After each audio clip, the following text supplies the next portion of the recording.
In our last session, we read a letter from a young man whose friends were pushing him to go out with him every weekend and get drunk. They were becoming quite insistent and irritated, and he didn't know what to do in response.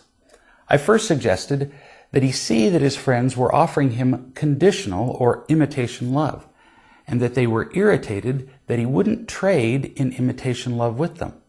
Now back to the writer of the letter. Once you understand that your friends are offering you imitation love, formulating your response becomes easier.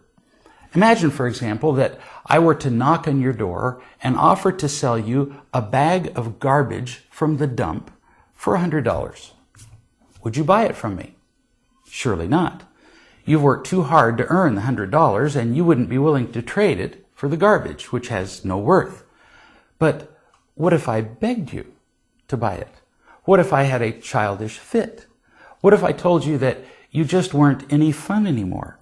What if I got mad at you?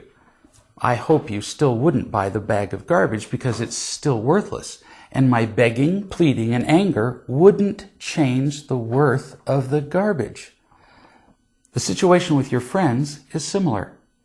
They're offering you a weekend of drinking, surely as worthless as a bag of garbage, as well as a relationship of imitation love, also as worthless as a bag of garbage. And you're saying that you'd rather stay home. Actually, a pretty smart choice. And when they plead and beg and get irritated, you're still staying home. But you're wondering whether your choice is smart. You need to see just how smart your choice is.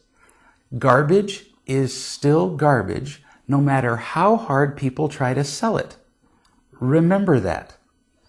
Never settle for the false hopes of imitation love. Millions before you have proven the folly of taking that road, and that is exactly what your friends are offering you. With their behavior, they are loudly telling you that you have to behave in a certain way in order for them to accept you.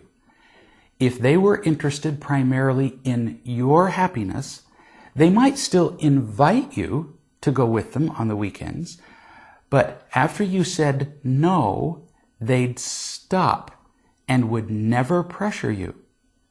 Their pushing and pressuring you is completely incompatible with real love. So what can you do here? The first step is the most important. If you want genuine happiness, you must decide that you will no longer settle for imitation love in your life, that you will no longer trade your soul for the kind of superficial acceptance you've been so afraid to lose to this point in your life. Right now, it's understandable that you're afraid to give up the conditional love of your friends because it's all you've ever known. I'm here to promise you that real love exists and that you can find it if you'll do two things. First, stop buying imitation love. When people push you to do things to please them, for now, just say, no thanks. Second, simply tell the truth about yourself and find the people who can love you unconditionally. You'll learn how to do that here on the Real Love website. Be yourself. Give up trying to get people to like you. And in the process, ironically, you'll find out who really loves you. When you are just yourself, you give people the opportunity to accept you as you really are. And that's real love. We'll talk more about this in our next session.